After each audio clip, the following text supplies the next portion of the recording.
उद्धव ठाकरे यांनी शिवतीर्थवर जाऊन राज ठाकरे यांची आज भेट घेतली। या दोघांमध्ये जवळपास 2.5 तास चर्चा झाली। या भेटीदरम्यान ठाकरे यांच्यासोबत अनिल परब आणि संजय राऊत हेही उपस्थित होते। युती संदर्भात चर्चा झाल्याची दाट शक्यता आहे।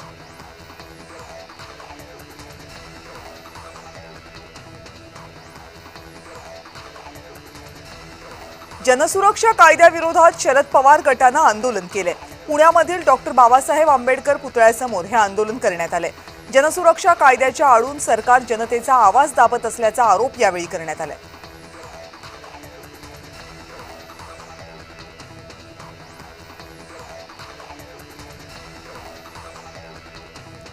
नाशिकमध्ये इलेक्ट्रिकल टेस्टिंग लॅब उद्घाटन सोहळ्यापूर्वी वाद विकोपाला गेलाय।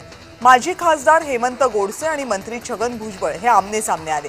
भुजबळांकडून वर्तमानपत्रामध्ये जाहिराती देऊन भुजबळांचा पाठपुरावा असा उल्लेख केला गेलाय, तर हेमंत गोडसे यांच्या फलकावर गोडसेंचा पाठपुरावा असा उल्लेख करण्यात आलाय।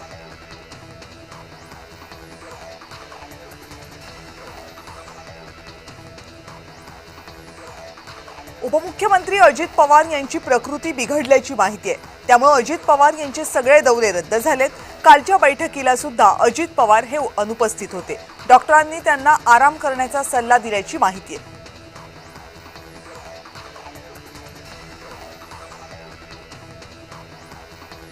अजित पवार हेच सिंचन घोटाळ्याचे खरे सूत्रधार होते। त्यावेळेस उच्चस्तरीय चौकशी नेमून त्यांच्यावर कारवाई केली असती तर अजित पवार तुरुंगात गेले असते, असा दावा तत्कालीन जलसंपदा विभागाचे मुख्य अभियंता विजय पांढरे यांनी केलाय। फडणवीस यांनी अजित पवारांचं पाप लपवल्याचंही विजय पांढरे यांनी म्हटलंय।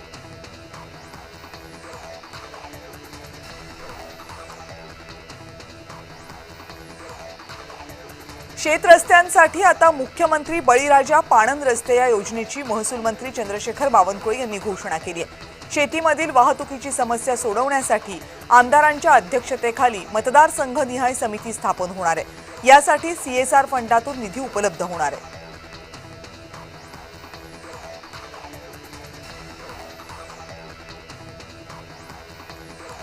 भाजपकडून मुंबई महानगरपालिकेची तयारी सुरू करण्यात आली आहे। मुंबई भाजपकडून विजय संकल्प मेळाव्याचं आयोजन करण्यात आले।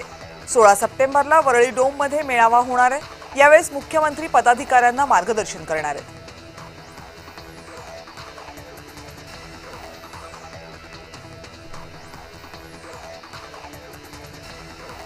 उपराष्ट्रपती पदाच्या निवडणुकीवरून श्रीकांत शिंदे यांनी राहुल गांधींना टोला लगावलाय। उपराष्ट्रपती पदाच्या निवडणुकीत अंतरात्म्याचा आवाज ऐकून मतदान करण्याचं आवाहन राहुल गांधी यांनी केलं होतं। इंडिया आघाडीच्या खासदारांनी खरोखरच त्यांचं ऐकलं। NDAला मतदान करणाऱ्या इंडिया आघाडीच्या खासदारांचे आभार, असा टोला त्यांनी लगावलाय।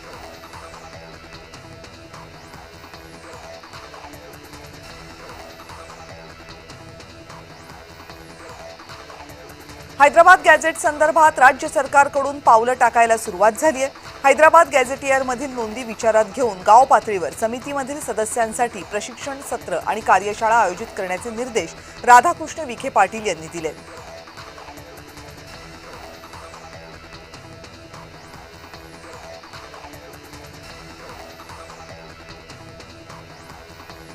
ठाकरे गटाचे राजन विचारे यांनी केलेली याचिका हायकोर्टानं फेटाळून लावली आहे।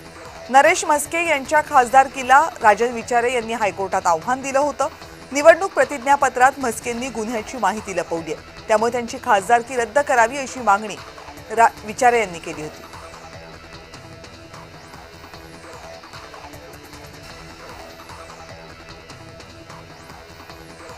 बाबा सिद्दीकी हत्या प्रकरणाच्या तपासावरून जिशान सिद्दीकी यांनी पोलिसांवर नाराजी व्यक्त केली आहे। या हत्येमधील मास्टरमाइंड अनमोल बिश्नोई लोणकर हे फरार असल्याचं त्यांनी म्हटलंय। पोलिसांकडून त्यांचा बचाव केला जात असल्याचा गंभीर आरोप जिशान सिद्दीकी यांनी केला।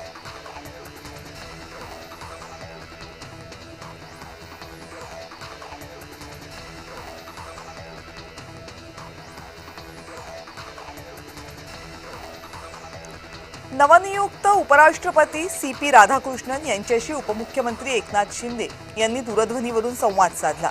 त्यांनी राधाकृष्णन यांचं अभिनंदन केलं आणि त्यांना भावी वाटचालीसाठी शुभेच्छा दिल्या।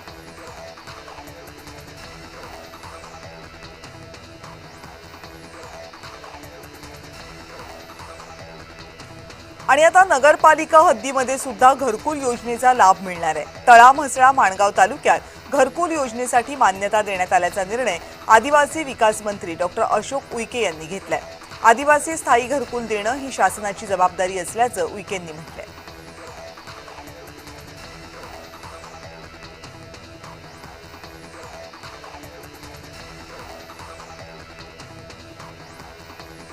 जम्मू काश्मीरमध्ये मुस्लिम समाजातील काही व्यक्तींनी अशोक स्तंभाची तोडफोड केली। त्यावरून प्रकाश आंबेडकर हे आक्रमक झालेत।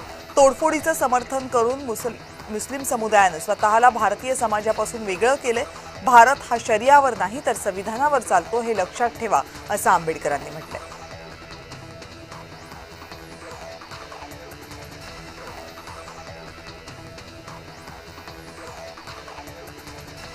राज्यातील 35,000 युवक युवतींना रोजगारभिमुख प्रशिक्षण देणार अशी घोषणा पंतप्रधान नरेंद्र मोदी यांनी 75व्या वाढदिवसानिमित्त कौशल्य विकास मंत्री मंगल प्रभात लोढा यांनी केली। 1 ऑक्टोबरला राज्यातील 419 ITI मध्ये अभ्यासक्रमांचा शुभारंभ करणार असं मंगल प्रभात लोढा यांनी म्हटलंय।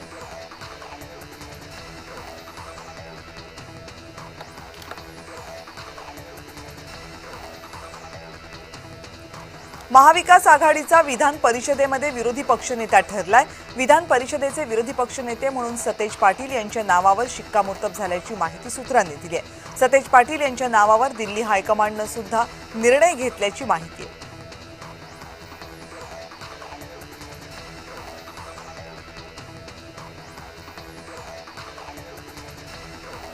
ओबीसींचे नेते लक्ष्मण हाके आणि चंद्रशेखर बावनकुळे यांची भेट होणार आहे। ओबीसी उपसमितीचे अध्यक्ष असलेल्या बावनकुळे यांच्यासमोर हाके आपली भूमिका मांडणार आहेत।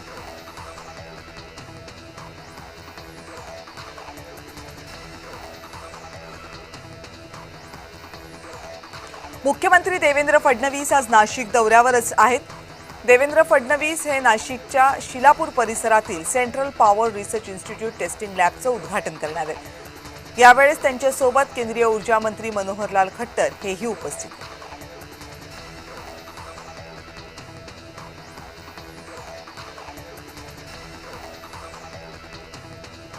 जनसुरक्षा कायद्याविरोधात ठाकरे गट आक्रमक झाला। आज राज्यभर आंदोलन करण्यात येणार आहे। मुंबईमधील शिवाजी पार्कमध्ये शिवरायांच्या पुतळ्याजवळ हे आंदोलन करण्यात येणार आहे। यामध्ये महत्त्वाचे नेते पदाधिकारी सहभागी होणार आहेत।